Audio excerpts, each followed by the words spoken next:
In the heart of Prince Edward Island, where the sea whispers to the shore and the fields bloom in a riot of color, lived an elderly brother and sister, Matthew and Marilla Cuthbert. They had decided to adopt a boy from an orphanage to help on their farm, Green Gables. So, Matthew hitched his horse and buggy and made his way to the Bright River train station, expecting to find a sturdy young lad, but fate, it seems, had a different plan. There on the platform, amidst the steam and noise, sat, not a boy, but a girl. A slip of a thing with fiery red hair braided down her back, a scattering of freckles across her nose, and eyes that shone with a world of dreams. Her name was Anne Shirley, spelled with an E, as she would insist. Matthew, a man of few words and a shy heart, was utterly bewildered. Hugh couldn't just leave her there. So, he took her back to Green Gables, the buggy ride filled with Anne's endless imaginative chatter. She named the path lined with blossoming apple trees, the White Way of Delight, and a shimmering pond, the Lake of Shining Waters. For Anne, the world wasn't just what it was what it could be, a canvas for her boundless imagination. Marilla, practical and stern, was not pleased. A girl, what use was a girl on a farm? She was determined to send her back. But Anne's spirit was a force of nature. She spoke of her lonely, difficult past, not with self-pity, but with a resilience that tugged at something deep within Marilla's guarded heart. After a night of wrestling with her conscience, Marilla decided Anne could stay, on a trial basis. Life at Green Gables was a series of scrapes and adventures. Anne's imagination often got her into trouble. There was the time she accidentally dyed her iconic red hair a ghastly green while trying to turn it a beautiful raven black. And who could forget when she served her best friend, Diana Berry, currant wine instead of raspberry cordial, leading to a temporary heart-wrenching ban on their friendship.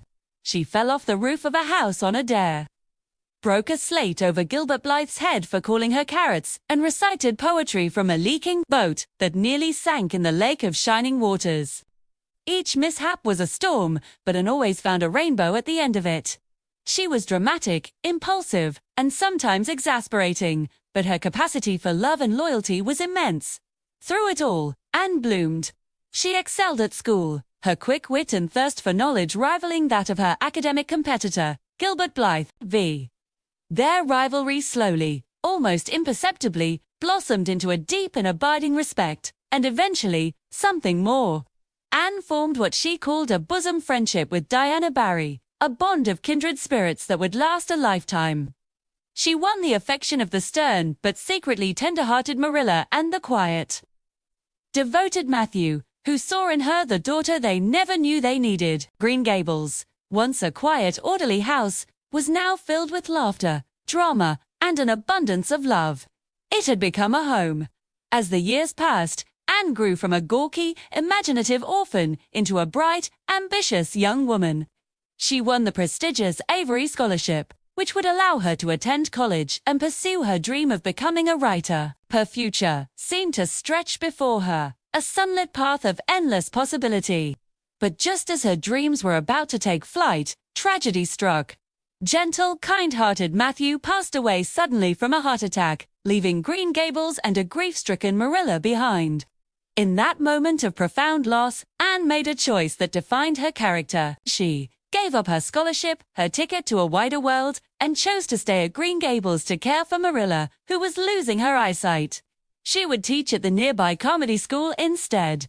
When Gilbert Blythe learned of her decision, he gave up his own teaching post at Carmody so Anne could be closer to home, taking a position farther away. This selfless act cemented their bond, transforming rivalry into a quiet, profound love. Anne Shirley, the orphan girl no one wanted, had found her place, not in a grand adventure far away, but in the love and loyalty of home. Her story wasn't just about finding a family, it was about creating one, proving that the truest scope for the imagination is found in the depths of the human heart.